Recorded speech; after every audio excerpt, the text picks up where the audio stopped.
오전 하나님 말씀은 빌립보서 4장 8절로 9절입니다. 빌립보서 4장 8절로 9절 말씀 보시겠습니다.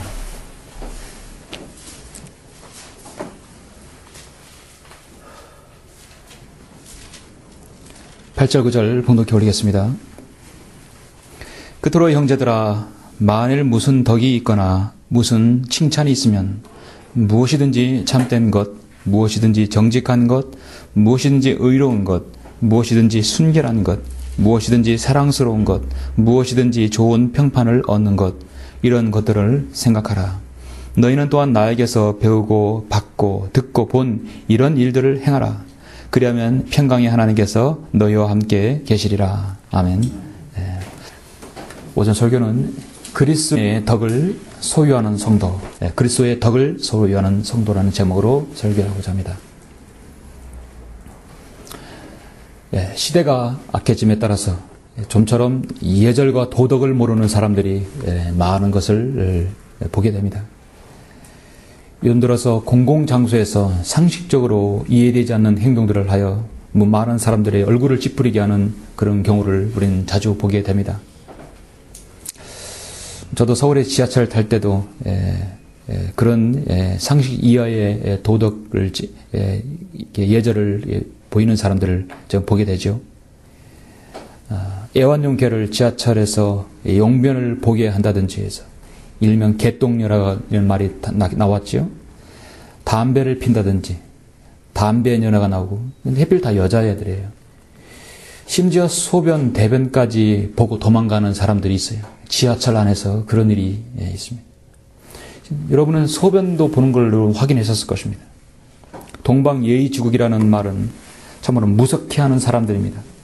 지하철에서 유난히도 시끄럽고 주위 사람들을 아랑곳하지 않는 사람들이 있는데, 참으로 시끄럽게 가는 사람들이 있는데, 대표적으로 큰 대륙에서 온 사람들은 참으로 많은 것들을 얘기하고 주위 사람들을 의식하지 않으세요. 도무지 그들에게는 도덕이나 덕을 소유한 사람이라고 생각할 수 없는 것 같습니다. 우리 민족은 예로부터 덕을 강조하고 그렇게 가르치고 지켜왔습니다. 요즘 들어서는 덕을 함양하는 교육이 실종되는 느낌입니다. 실종된 느낌이에요. 여러분은 덕에 대해서 어느 정도 아십니까? 덕은 참으로 이것이다, 명확하게 여러분이 규명하기 어려운 부분이 있습니다. 그래서 우리는 먼저 사전적 의미를 한번 알아볼 수 있어요. 덕이라는 것은 노력이나 어떤 수양으로, 또 교육으로 사회적인 규범이라든가 도덕을 닦아서 성취하는 것입니다. 그런데 그 결과로 내가 애쓰지 않아도 자신도 모르게 무의식적으로 어떤 규범이나 바른 길을 저절로 행할 수 있게 된 사람, 그 상태를 말합니다. 너는 도덕을 지켜야 한다, 예절을 지켜야 한다 해서 지키는 게 아니라 이제 자신도 모르게 몸에 배어나오는 그 성향, 성격이죠. 그 사람의 덕이죠. 따라서 덕이 있는 사람의 인격은 선하고 행실이 올바릅니다. 그 인품인 다른 사람의 좋은 평판을 받습니다. 올바른 덕은 그래서 미덕이라고 하죠. 그것을 반대는 악덕이라고 합니다. 지난 총선 4월 11일 날 개표가 시작되면서 이미 자신이 진 것을 이제 감지하는 한 후보자는 상대 후보에게 전화를 걸어서 내가 이건 초반에 벌써 진 것 같으니까 당신의 당선을 내가 축하한다.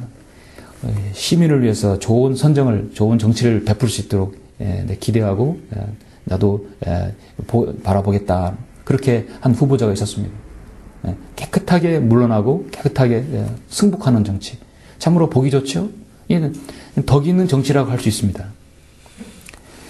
예로부터 대학에서는 재산은 가옥을 아름답게 장식할 뿐이지만 덕은 자기 자신을 훌륭하게 만들고 마음씨는 넓게 하고 몸가짐은 건강하고 튼튼하게 만든다고 했습니다. 중자에서는 정부에서는 벼슬보다 높은 곳이 없고 향리 지방에서는 나이 많은 것보다 대우받는 것이 없으나 세상을 돕고 백성을 다스리면 덕보다 소중한 것이 없다 하겠어요. 중흥에서는 작은 덕은 냇물이 흘러서 땅에 스며드는 것처럼 사람들의 마음을 적셔서 건강하게 하고, 큰 덕은 천하에 편만하여 만민을 충만히 감화시킨다 하겠습니다. 송나라 사마은공은 돈을 모아서 자손에게 남겨주더라도 자손이 잘 지키지 못할 수도 있고, 책을 모아서 자손에게 남겨주더라도 다 읽지 못할 수도 있지만 덕을 소유하면 베풀며 나타나지 않는 가운데서도 자손 대대로 귀중한 유산이 나겠습니다. 참으로 좋은 말입니다. 덕을 후손에게 남겨주면 좋은 유산을 남겨주는 것이죠. 이런 중용이나 대학이나 송나라 사망후이나 모든 한말들은 공통점이 있어요. 그 공통점은 뭡니까? 생명이 없어요. 생명이 없습니다. 그런데 그렇게 말해서 그게 어쨌다는 것이냐 하는 거죠. 세상에 가장 좋은 말과 미사여구와 감동을 시키고 올바른 말을 하고 나서 우리는 한 가지 질문을 하면 됩니다. So what? So what? 그게 그래서 어쨌다는 것이냐 이거죠. 그것이 그렇게 영원한 것이냐 아니에요. 그것이 당신에게 영적인 생명을 줄 수 있느냐. 그렇게 좋은 말이 당신에게 영생을 허락할 수 있느냐. 없는 것입니다. 그건 이 세상의 학문에서 논하는 것이 학문에서 논하는 덕입니다. 그리스도의 덕은 차원이 틀려요. 오직 하나님 말씀만이 영원한 양식이 되고 생명이 있고 생명을 줄 수 있습니다. 세상에 있는 모든 학문은요, 성경에서 다 비롯된 것이고 성경에서 다 모든 걸 포함하고 있습니다. 우리는 세상에서 사용하는 단어가 이 성경에서도 동일하게 제시되는 단어가 있다면 더욱 우리는 눈여겨봐야 합니다. 왜냐하면 세상과 이 성경에서 분명히 서로 드러나는 가치가 다르기 때문입니다. 이 하나님 말씀은 생명이 있습니다. 세상이 말하는 사람의 덕과 성경이 말씀하는 그리스도의 덕은요, 그 차원이 다릅니다. 생명이 다르기 때문입니다. 결과가 다르기 때문입니다. 그럼 우리는 성경에서 말씀하시는 세상에서 말하는 그 덕과 비교해서 성경에서 말씀하는 그리스도의 덕을 우리는 분명히 알아야 하는 것이죠. 오늘 본문 말씀은 빌립보서 4장 8절 9절로서 빌립보 교회에게 전하는 사도 바울의 서신의 마무리 서신입니다. 아시다시피 옥중 서신입니다. 그리스도인이 정말 기뻐해야 한다는 사실에 대해서 가장 많이 잘 설명하고 있는 말씀이 빌립보서이죠. 그리스도인이 기뻐해야 하는 근거가 환경이 좋아서 복을 받아서 기뻐하는 것이 아니라 지금 매를 맞고 착고에 차인 이 기록자 사도 바울 자신이 주 안에서 내가 기뻐한다고 했습니다. 정말 기뻐하는 것은 주님 안에서만 기뻐할 수 있는 것이죠.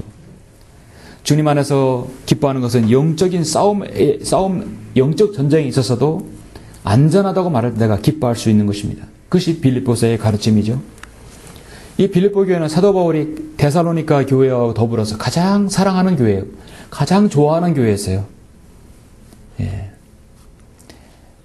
요한계시록에서 2장 3장에서 필라델피아 교회가 가장 사랑받는 교회고 칭찬받는 교회였지만 사도 바울의 소아시아 7교회에서는 바로 이 빌립보 교회와 데살로니가 교회가 가장 칭찬받고 사도 바울이 좋아하는 교회였습니다. 그곳에서 그는 고난을 겪기도 했고 그가 떠난 뒤에 데살로니가에서 바울을 2번씩이나 돕기도 했습니다. 정말 선교에 열정이 있고 이렇게 선교적 사명을 잘 감당하는 교회였어요. 또 나는 빌립보 교회는 유대주의의 영향을 받지도 않았고 어떤 심각한 교리적인 문제도 없었어요. 참으로 교회의 올바른 형태의 모습을 지니고 있는 교회가 빌립보 교회고 성도의 교제에 있어서도 가장 모범적인 교제를 가지고 있는 교회가 바로 빌립보 교회였습니다. 그렇다면 가장 그리스도의 덕을 함양하고 그리스도의 덕을 소유하는 교회가 어떤 교회냐? 바로 빌립보 교회였다는 사실입니다. 그래서 그리스도인의 가장 이상적인 교제 방법이 빌립보서 2장에서 제시되죠. 불행 중 다행이라고 해야 합니까? 오늘날 성경 변개자들로부터 가장 성경 변개가 덜 이루어진 부분이 빌립보 교회, 빌립보서입니다. 왜 여러분 그런 줄 아십니까? 실제로 빌립보서는 에베소와 골로새서보다 덜 변개되었어요. 서신서 중에 가장 변개가 덜 된 부분이 빌립보 교회, 빌립보서입니다. 왜냐하면 빌립보서는 교리적인 서신이 아니기 때문입니다. 이것은 그리스도인이 교회에서 실행하는 서신이에요.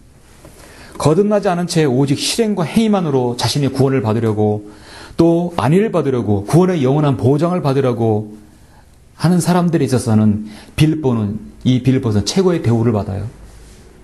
그들은 교리에 대한 서신서들이 나타나기만 하면 성경 변개자들은 여지없이 온갖 방법을 다 동원해서 성경을 변개시켜버려요. 교리를 바꿔버려요. 근데 빌립보서는 바꿀 교리가 별로 없어요.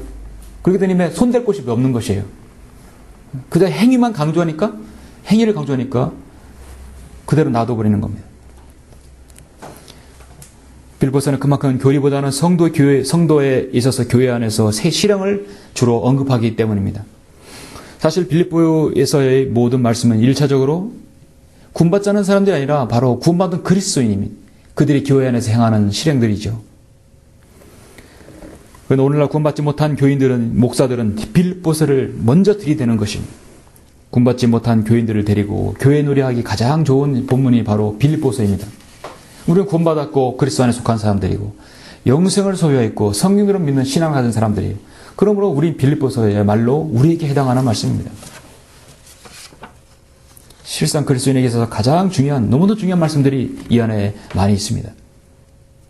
사도 바울은 서신 말미에서 그리스도인과의 사명과 교회에서의 성도의 관계에 있어서 오늘 본문에서 중요한 말씀을 합니다. 끝으로 형제들아, 만일 무슨 덕이 있거나 무슨 칭찬이 있으면 무엇이든지 참된 것, 무엇이든지 정직한 것, 무엇이든지 의로운 것, 무엇이든지 순결한 것, 무엇이든지 사랑스러운 것, 무엇이든지 좋은 평판을 얻는 것, 이런 것들을 생각하라. 형제들아, 만일 무슨 덕이 있거나 무슨 칭찬이 있으면, 가정입니다. 여러분에게 덕이 있거나 칭찬이 있다고 한다면 다음과 같은 6가지 이러이러한 것들이 여러분에게 있어야 할 것입니다. 그것이 여러분에게 배우고 받고 듣고 본 이런 일을 행하면 하나님의 평강의 하나님께서 여러분과 함께 하신다는 것이에요. 그리스도인에게 있어서 덕은 매우 중요합니다. 덕이 있으면 6가지 있을 것이라는 것입니다. 그럼 6가지가 있기 전에 먼저 우리가 그리스도의 덕을 소유해야 되겠죠? 여러분, 베드로후서 1장 5절을 잠시 보실까요? 베드로후서 1장 5절, 6절, 7절, 8절까지 보시겠습니다. 이뿐만 아니라 너희가 더욱 전심전력하여 너희의 믿음의 덕의 지식을, 지식의 절제를, 절제의 인내를, 인내의 경건을, 경건의 형제우애를, 형제우애의 사랑을 더하라. 이런 것들이 너희 안에 있어 풍성해지면 그것들이 너희로 우리 주 예수 그리스도에 대한 지식에 관한 한 게으르거나 열매 없는 자가 되지 않게 할 것이라. 자, 믿음과 덕과 지식과 절제와 인내와 경건, 형제우애, 사랑이 있으면 그 사람에게는 예수 그리스도 안에서 열매 있는 자가, 열매 없는 자가 되지 않는다는 것이라고 말씀하고 있습니다. 그리스도인에게 있어서 모든 어떤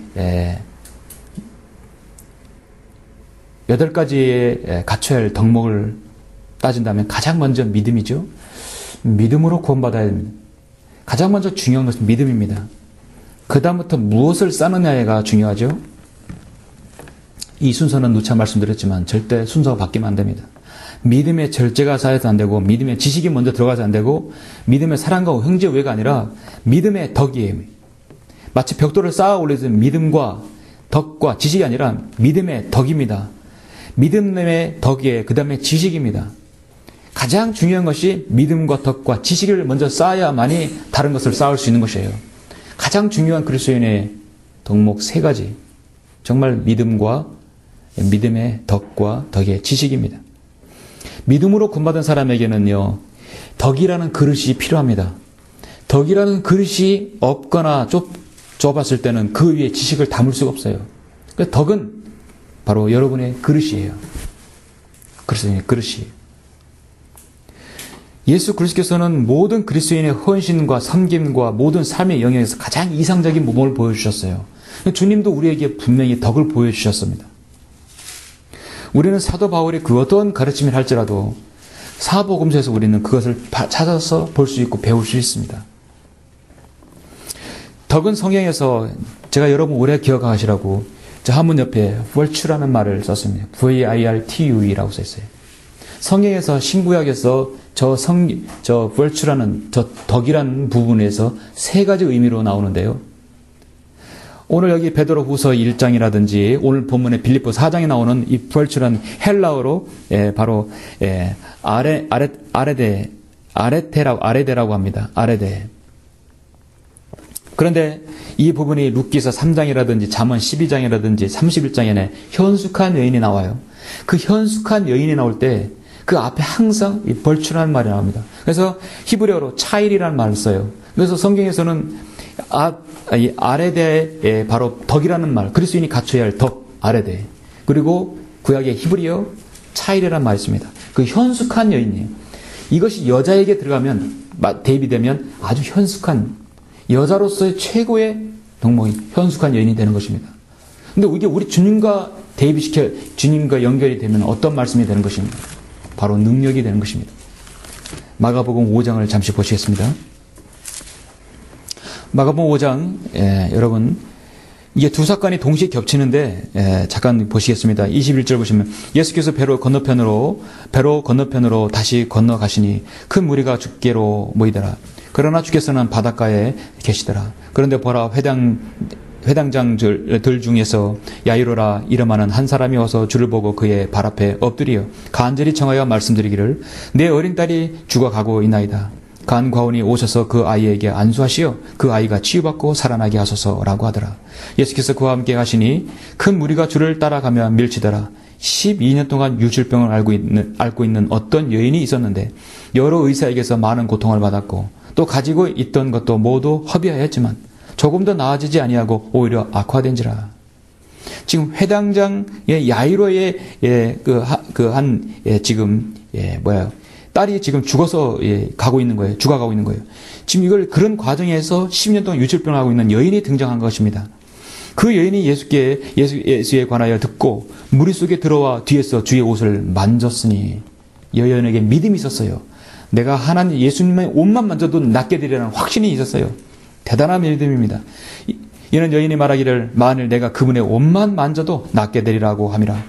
그러자 즉시 그의 피의 유출이 마르고 자기가 그 병고에서 나은 것을 몸으로 느끼더라. 그때 예수께서 자기에게서 능력이 나간 것을 즉시 스스로 아시고, 능력이 난 걸 스스로 당연히 아시죠. 무리 속에서 돌아보시며 말씀하시기를 누가 나의 옷을 만졌느냐고 하시니 제자들이 주께 말씀드리기를 주께서는 무리가 주를 미치는 것을 보시면서 누가 나를 만졌느냐고 말씀하시나이까 라고 하니라. 주께서는 이 일을 행한 여인을 보려고 보시니 그 여인이 자기에게 이루어진 일을 알고 두려워 떨며 와서 주 앞에 엎드려 모든 사실을 말씀드리니라. 그러므로 주께서 그녀에게 말씀하시를 딸아 내 믿음이 너를 낫게 하였도다. 평안히 가라. 그리고 내 변고로부터 온전해지라고 하시더라. 주님의 능력이 그 여인에게 나갔을 때 그 여인은 평안히 돌아갔어요. 그럼 그 능력이라는 것은요, 성경에서 뭐라고 말씀합니까? 바로 볼추, 바로 저 단어를 쓰는 것이죠. 여기에서는 헬라어로 두나미스라고 합니다. 두나미스라고 합니다. 그래서 이 덕이라는 말이 이 VIRT, 볼추라는 말은 히브리어 차이를 따는 현숙한 연이 되고, 우리 그리스도인에게 해당하면 아레데라고 쓰면 덕이라는 것이 되고, 예수 그리스도께 해당하면 바로 능력이 되는 것입니다. 그러면 그리스도의 능력을 소유한 사람, 그리스도의 덕을 소유한 사람은 어떤 사람이 되는 것인가? 오늘 저는 그것을 여러분에게 세 가지를 압축시켜서 말씀을 드리고자 합니다. 그리스도의 덕을 소유하는 성도는 예수 그리스도의 능력을 소유하는 성도예요. 예수 그리스도의 능력. 정말 우리 그리스도인의 덕은 소유하는 사람은요, 그리스도의 덕을 소유하는 사람은 그게 바로 그리스도인의 능력입니다. 성경은 뭐라고 말씀합니까?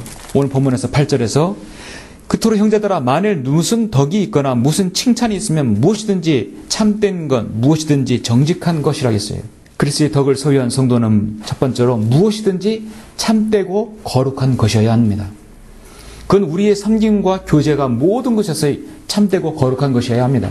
시편 19편 9절에서 주의 말씀은 참되고 의롭다고 말씀하셨고, 요한계시록 21장 5절에서는 참되고 주의 말씀은 신실하도다 그랬어요. 예레미야 42장 5절에서는 하나님의 사람은 참되고 신실한 증인이어야 된다고 말씀하고 있습니다. 그것은 뭐냐면 우리 그리스도인들은 하나님 말씀을 소유한 사람들은 참되고 의롭고 거룩한 것이라는 것입니다. 여러분, 참되고 거룩한 것은 무엇입니까? 바로 주님께서 우리를 위해 흘리신 십자가의 그 위대한 구속사역이 아닙니까? 주님께서 이룩하신 사랑은, 그 위대한 구속사역은 참되시고 거룩한 것입니다. 가장 위대한 사건이고 가장 거룩한 사건입니다. 주님은 초림 때 영광을 받으시기 위해서 오신 게 아니라 고난 받으시기 오셨습니다. 주님은 사랑받기 위해서, 다른 사람들에게 찬사를 받기 위해서 오신 게 아니라 주님은 사랑하기 위해서 오셨어요. 사랑하셨기 때문에 그 사랑을 몸소 실천해 보이시려고 이 땅에 오신 것입니다. 헤르만 헤세는 노벨 문학상을 탔죠. 노벨 문학상 작품 가운데서 어거스터스라는 작품이 단편 소설이 하나 있는데, 이 단편 소설 안에 이런 내용이 있는데요. 오랫동안 아기가 생기지 않아서 마음고생하는 한 부부가 나오는데, 애타게 기다리던 아기가 딱 들어선 날 온 가족은 기쁨을 감추지 못했습니다. 그런데 그날 밤 엄마가 꿈을 꿨는데 한 노인이 나타나서 당신 아이를 위해서 내가 소원 하나를 말하면 내가 들어주겠어. 그래서 막상 한 가지라고 얘기해요. 너무나 많은 것들을 얘기하고 싶은데요. 돈과 명예와 좋은 친구와 스승과 여러 가지 걸 떠올라 망설였을 때 하나만 얘기를 했어요. 아이 엄마는 뭐라고 얘기했냐면, 내 아이가 태어나면 세상의 모든 사람에게 사랑받으면 좋겠습니다. 정말 사랑받는 아이가 되게 해주십시오. 그래, 들어주겠다. 그리고 사라졌어요. 노인의 말대로 아이는 태어나서 많은 사람에게 사랑을 받았습니다. 집에서는 온 가족의 귀염으로 독차지하고, 학교에서는 선생님과 친구들에게 예쁨 받았고, 그렇게 몇 년이 흘렀습니다. 아이 엄마가 잠을 자는데 수년 전에 나타났던 그 노인이 나타나서, 자, 아이는 잘 크고 있냐 물은 것이에요. 그런데 어르신, 죄송합니다만 제가 빈 소원을 혹시 지금 바꿀 수는 없나요? 왜 그러는가? 아이가 늘 사랑받기만 하니까 자라면서 너무나 이기적으로 자라는 것이었습니다. 남을 배려할 줄도 모르고 모든 일이 자식 뜻대로 안 되면 화만 냅니다. 이거 어떻게 했습니까? 그럼 너 무엇을 바라느냐? 노인의 물음에 아이 엄마가 어렵게 입을 열었어요. 제가 소원이 있는데, 사랑받는 게 아니라 아이가 사랑받기보다는 다른 사람에게 베풀어 주기는, 사랑을 주는 사람이 그런 아이가 됐으면 좋겠습니다. 그런 소설의 내용이었습니다.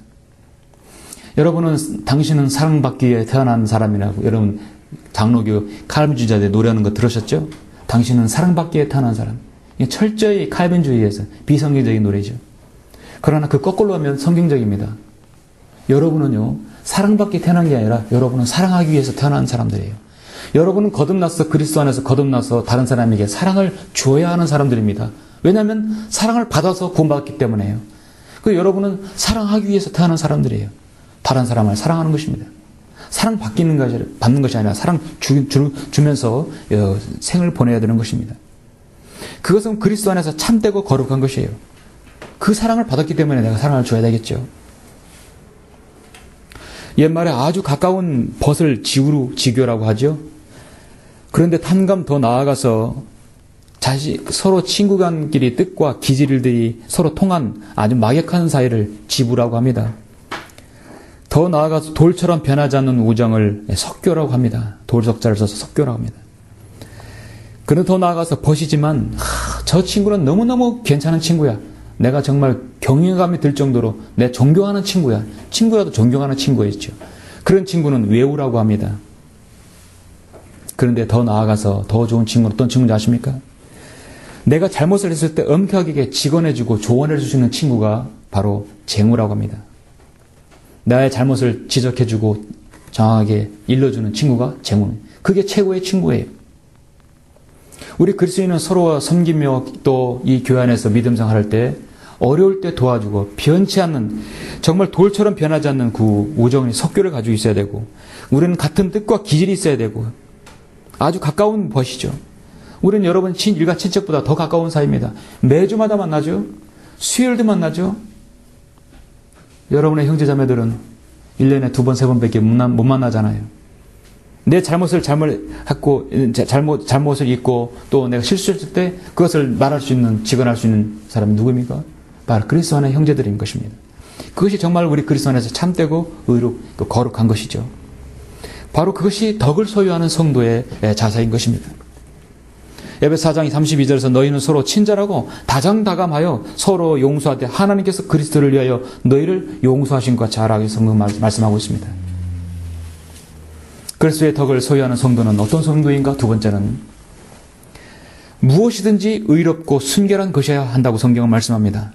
끝으로 형제들아, 만일 무슨 덕이 있거나 무슨 칭찬이 있으면 무엇이든지 참된 것, 무엇이든지 정직한 것, 무엇이든지 의로운 것, 무엇이든지 순결한 것이 될 것이라고 성경은 말씀합니다. 참 막연하죠? 여러분 그렇습니까? 무엇이든지 의롭고 순결한 것이어야 하는 것입니다. 다른 말로요, 가식이 없어야 된다는 것이에요. 우리 그리스도인의 섬김과 사랑은 가식이 없어야 된다는 것입니다. 시편 18편 26절에서는 순결한 자에게는 순결함을 보이시고 완고한 자에게는 주의 완고하심을 보이신다고 말씀합니다. 순수한 하나님 말씀에 부복한 사람이 하나님께서 조명을 주시고, 말씀에 완고한 사람이 하나님께서도 여전히 그 사람이 생애에 완고함을 주십니다. 작년에 김정일 사망 이후 북한 매체들은 주민들이 대성 통곡하는 것을 여러분 화면에 보셨을 것입니다. 근데 자세히 보면 눈물이 없어요. 정말 흐느끼고 슬퍼한다면 눈물이 나와야 되겠죠. 눈물은 억지로 나오나요? 마음에서 슬퍼야 눈물이 나오죠. 그렇죠? 그래도 김일성이 죽었을 때는 눈물은 보였다고 그래요. 근데 김정일이 죽은 다음에는 어쩔 수 없이 아이들 데리고 가서, 유치원 교사들한테 데리고 가서 막 이렇게 불러보게 해가지고 칠해가서 막 눈물 흘렸다고 합니다. 예. 눈물을 보여야 되니까요. 안 그러면 큰일 나죠. 악어에는요, 눈물샘이 있어요. 악어도 눈물을 흘립니다. 예, 동물 중에 좀 특이한 경우인데요. 그래서 이 악어의 눈물이라는 용어가 있는데, 그거는 뭐냐면 가식적인 눈물을 대명사를 칭할 때 악어의 눈물이라고 합니다.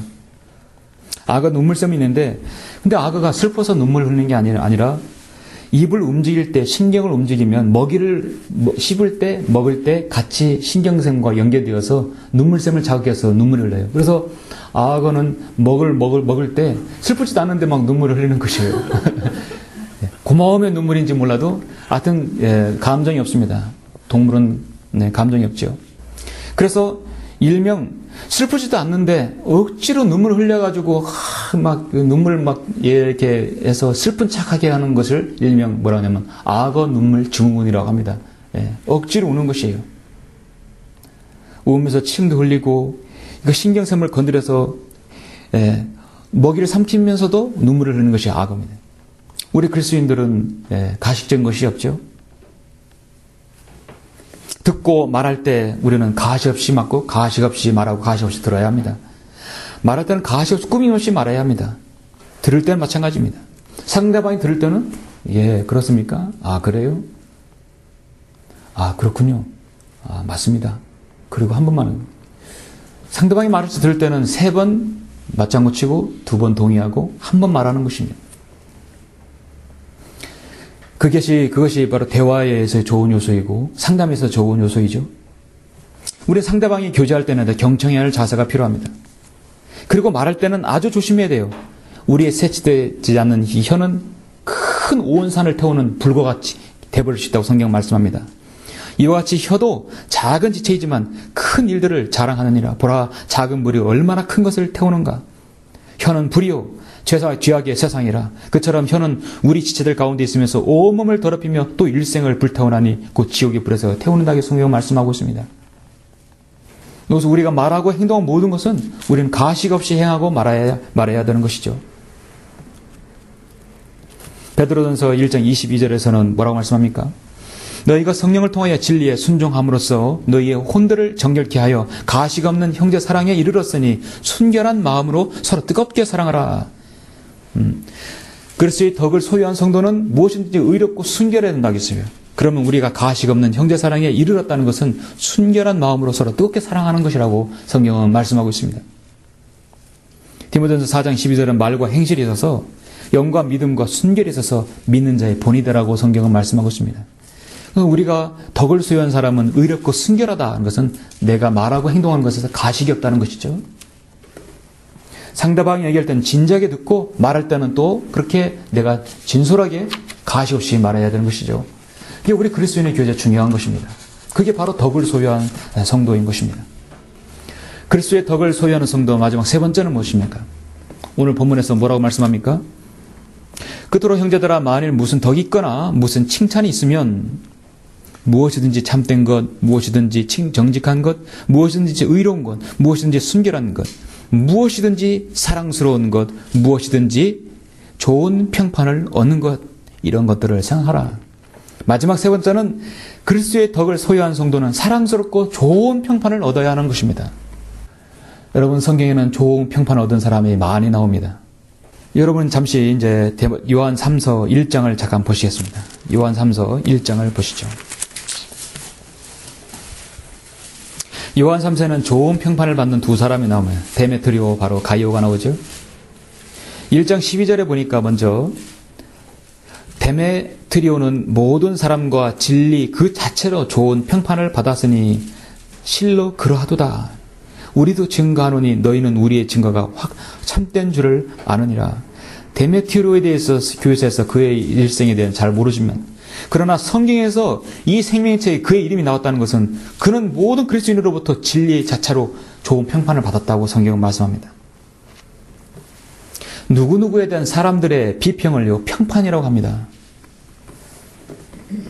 평판은 그 사람이 있을 때에 대한 평가를 내리지 않아요. 왜냐하면 그 사람 면전에 대고 마음에 없는 말을 할 수도 있기 때문입니다. 심지어 그리스도인도 그래요. 그 사람 앞에 대고 그 사람에 대한 평판을 말하지 못해요. 그리스도인 세상도 마찬가지입니다. 앞에 대고 말할 때는 좋은 말만 하겠죠. 마음에 없는 말을 할 수도 있기 때문입니다. 진정한 평가는 그 사람이 없을 때 사람들의 입에 오르내리는 것입니다. 그러면 평판은 내가 사는 것이, 내가 사는 것이 아니에요. 평판은 내가 이렇게 하고자 한다, 내가 내 마음대로 되는 것이 아닙니다. 그러므로 평판은요, 돈으로도 그 무엇으로도 살 수 없는 것이에요. 평판은 사람들로부터 얻어지는 것입니다. 내가 살아온 것에 대한 사람들의 평판. 우리가 세상 사람들의 호감을 사거나 들 가운데 크게 높임을 받아야 할 이유는 전혀 없습니다. 우리는 세상 사람부터 어떤 평판, 좋은 평판을 받는 걸 우리는 원찮아요. 누군가 여러분에게 인터뷰 좀 한번 해달라고, 어떤 일로 인해서 그 일로 인해서 좀 인터뷰 좀 해달라고 얘기한다면 여러분은 세상에게 여러분의 이름을 알리지 마십시오. 저도 알리기를 원치 않습니다. 다만 이름을 알리고 싶다면 나는 성경대로 믿는 그리스도인이요, 그 이름만 적어주시라고 저는 그렇게 하겠어요. 가장 좋은 평판이죠. 모든 그리스도인은 그리스도인으로부터 평판을 받기를 원합니다. 세상 사람 매스컴에 대해서 우린 평판은 좋은 평판 우리는 원하지 않아요. 히브리서 11장 1절에 이제 믿음은 바라는 것들에 대한 실상이요 보이지 않는 것들에 대한 증거니 원로들이 그것으로서 좋은 평판을 얻었느니라. 그래서 좋은 평판이라는 것은 영어로는 a good report예요. a good report. 여러분이 숙제를 하면 레포트를 받죠? 레포트를 내죠? 선생님이 좋은 레포트라면 a good report예요. 좋은 평판은 좋은 보고서란 뜻입니다. 내가 하나님 앞에 좋은 보고서를 내놓는 것이에요. 내가 내놓는 게 아니에요. 주님, 제가 이렇게 했습니다. 제가 잘했지요? 그게 아니라 주님께서 그 평판하시는 것입니다. 요한 3서에서 데메트리오는 좋은 보고서가 제출된 사람이에요. 그에 관한 보고서가 사람들에 의해서 그렇게 좋은 평판을 받은 것입니다. 요한 3서 1장을 보십시오. 이제 1장 1절을 보시면 장로인 나는, 요한도 장로죠? 예, 감독이고 또 목회자입니다. 지극히 사랑하는 가요에게 편지하노니 내가 진리 안에서 너를 사랑하노라. 사랑하는 자여 무엇보다도 요한 3서 1장 2절입니다. 내 혼이 잘된 같이 내가 번성하고 강건하기를 바라노라. 이는 형제들이 와서 내 안에 있는 진리를 증거하고 내가 진리 안에서 행한다고 하므로 내가 매우 기뻐하였습니다. 정말 진리 안에서 너를 사랑하고 기뻐한다겠어요. 얼마나 사도 요한에게 사랑받는 사람이었으면 서두에서 그렇게 가요 이름을 언급했습니까? 사랑하는 자여 5절 내가 형제들과 나그네들에게 무엇을 행하든지 신실하게 행하니 그들이 교회 앞에서 너의 사랑을 증거했느니라. 내가 하나님께 그리 하듯 하나님께 하듯 그들을 전송하는 것이 잘하는 것이니라. 그는 형제들과 나그네들에게 무엇을 행하든지 신실하게 한다고 좋은 평판을 받은 사람입니다. 우리가 진리 안에서 좋은 동역자라고 성경은 말씀하고 있습니다. 성도에 관해서 좋은 보고서가 남겨졌는가에 대한 평가는 우리가 최종적으로 그리스도의 심판상 앞에서 다 내려질 것입니다. 우리는 좋은 보고서를 주님 앞에 내려놓아야 합니다. 그것은 우리가 이 땅에서 주님을 섬기는 동안 지금부터 가능한 것입니다. 과거에 좋지 않은 나에게 보고서가 혹시 있다면, 주님 앞에 있다면 다 지워버릴 수 있어요. 지금부터 시작하면 되는 것입니다. 신실한 믿음과 진리에 대한 사랑과 열정이 있어야 됩니다. 사랑이 있어야 되고 평판이 있어야 되는 것은 바로 그리스도의 덕을 함양하는 것입니다. 그래서 우리는 좋은 평판을 얻고 그것을 유지하도록 노력해야 합니다. 어제는 좋은 평판에다 오늘은 악한 보고서가 있으면 안 되겠죠? 반면에 여러분 디오트 레페는 지배하기 좋은 사람이었고 정말 좋은 평판이 아닌 사람이었습니다. 또 한 사람이 나오죠. 악한 일꾼이라는 디오트 페레입니다. 9절 보니까 내가 그 교회에 편지를 썼으나 그들 중에 으뜸이 되기를 좋아하는 디오트 레페가 우리를 영접하지 아니하니라 했어요. 늘 으뜸이 되기를 좋아하는 디오트 레페가 있습니다. 교회가 커지고 사람이 많아지면요, 꼭 생기는 사람이 디오트 레페가 나오게 됩니다. 여러분 자신이 디오트 레페가 되지 말아야 합니다. 전혀 그리스도의 덕을 소유하지 않은 사람입니다. 분명히 나올 수 있어요. 왜냐하면 육신을 입고 있고 죄성을 여전히 가지고 있기 때문에 가능한 것입니다. 그러나 우리는 가이오와 바로 데메트리오 같은 사람이 되어야 되겠죠. 그가 악한 말로 우리를 헐뜯고 그것으로도 만족하지 않고 형제들도 영접하지 아니하여 그렇게 되고자 하는 자들을 방해하여 결국은 그런 사람들은 교회에서 내어쫓아야 돼요. 방출당하는 것입니다. 시대는 바뀌어도 사람은 변하지 않습니다. 요한 3서에서 증명하는 이 세 사람은 어느 교회 시대는 어디에 항상 있는 것입니다. 여러분은 좋은 평판, 가이오 같은 사람, 데메트리오 같은 사람이 되어야 되겠죠. 그것이 바로 덕을 소유한 사람일 것입니다. 성도 여러분, 그런 사람은 오늘 본문에서 너희는 또한 나에게서 배우고 받고 듣고 본 이런 일을 행하라. 그리하면 평강이 하나님께서 너희와 함께 계시리라. 덕을 소유한 사람은 평강이 하나님께서 함께 하십니다. 마가복음 5장에서 예수 그리스도의 능력과 그 덕을 받은 사람은 평안한 가운데서 집으로 돌아갔습니다. 그리스도의 덕을 소유한 사람에게는 어디를 가도 그 덕의 향기를 발산하는 사람입니다. 그게 바로 그리스도의 향기인 것입니다.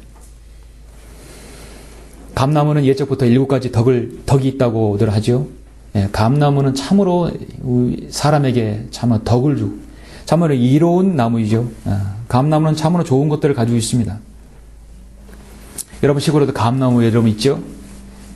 감나무는 첫 번째로 수명이 길어요. 그 나무는 단단해서 최상의 목재로 쓰임받습니다. 두 번째로는 감나무는 그늘이 짙어서 시원한 그늘을 줍니다. 세 번째는 감나무는 새가 둥지를 틀지 않습니다. 네 번째는 벌레가 생기지 않습니다. 다섯 번째는 가을에 단풍이 아름답습니다. 감잎 단풍이 아름답죠. 여섯 번째 감나무는 무엇보다도 열매가 맛있어요. 감이면 밥도 저리 가라는 사람도 있죠. 감 참 좋아하죠. 건강에 그만큼 좋습니다. 일곱 번째 낙엽은 이 낙엽은 훌륭한 걸음이 됩니다. 넓어서 글씨 연습에 과거에는 글씨 연습도 썼어요. 그리고 이 감잎차는 갖가지 질병을 예방한다고 합니다. 이렇게 인간에게 이로운 감나무가 7가지 특성이 있는 것입니다. 하나님께서 말씀에서도 우리 사람은 나무에 비유한다고 말씀하고 있어요. 우리는 이 감나무처럼 그런 덕을 소유한 사람이 되어야 할 것입니다. 성경에서 사람은 나무에 비유합니다. 우리는 오랜 기간 동안 주님과 동행하며 좋은 제목으로 쓰임받을 수 있도록 해야 합니다. 우리는 다른 사람에게 늘 좋은 유익을 줄 수 있어야 합니다. 내가 사람들에게 그늘을 줄 수 있는 사람들이 되겠죠? 우리는 마음속에 어떠한 마귀가 내 안에 벌레나 새는 나마귀가 틈타지 않도록 해야 하는 것입니다. 우리는 아름다움은 성도의 덕행이 있어서 참으로 아름다운 것입니다. 성도의 아름다움은 좋은 옷과 화장이나 훌륭한 외모가 아니라 바로 덕을 소유한 사람이 성도가 아름다움인 것입니다. 우리의 교제는 서로에게 꼭 필요한 말이 되어야 합니다. 세워주는 교제가 되어야 되는 것입니다. 너희의 말이 항상 은혜와 더불어 있게 하고 소금으로 맛을 내듯 하라. 이는 각 사람에게 어떻게 대답해야 하는가를 알게 하라는 것이라. 우리가 서로와 대화하고 교제하는 데 있어서 소금으로 맛을 내게 하도록 하는 것입니다. 그러므로 참으로 우리가 듣고 말하는 모든 것들은요, 성령님의 주관하에 말하고 행동하고 들어야 되는 것이죠. 마지막으로 그리스도의 덕을 소유한 사람은 사람들의 믿음을 세워주는 걸음과 같은 성도가 되어야 될 것입니다. 그래서 결론적으로 우리가 그리스도의 덕을 소유하는 성도는 오늘도 내일도 계속 진행형이어야 합니다. 어제까지 덕을 세웠다가 오늘 실행이 안 돼서는 안 되죠. 덕을 지속적으로 소유해야 됩니다. 언제까지요? 주님 오실 그날까지 세워져야 하는 것입니다. 베드로 후서 1장 1절로 3절을 읽고 설교를 마치겠습니다. 자, 여러분, 하나님께서 여러분을 부르신 목적이 무엇입니까? 하나님께서 예수 그리스도의 그 덕을 여러분이 소유하고 함양하며 그 덕을 다른 사람에 끼치는 것이 바로 주님께서 여러분을 부르신 목적인 것입니다. 베드로후서 1장 1절로 3절 보시겠습니다. 예수 그리스도의 종이요 사도인 시몬 베드로는 하나님 곧 우리 구주 예수 그리스도의 의로 말미암아 우리와 함께 동일하게 보배로운 믿음을 받은 사람들에게 편지하노라. 자, 믿음 나왔습니다. 하나님과 예수 우리 주를 아는 지식을 통해 너희에게 은혜와 평강이 더욱 많아지기를 바라노니 지식이 나왔습니다. 즉 그의 신성의 능력이 생명과 경건에 속한 모든 것을 우리에게 주심에 따라 우리를 영광과 덕에 이르도록 부르신 분에 관한 지식을 통해 그리 되기를 바라노라. 아멘.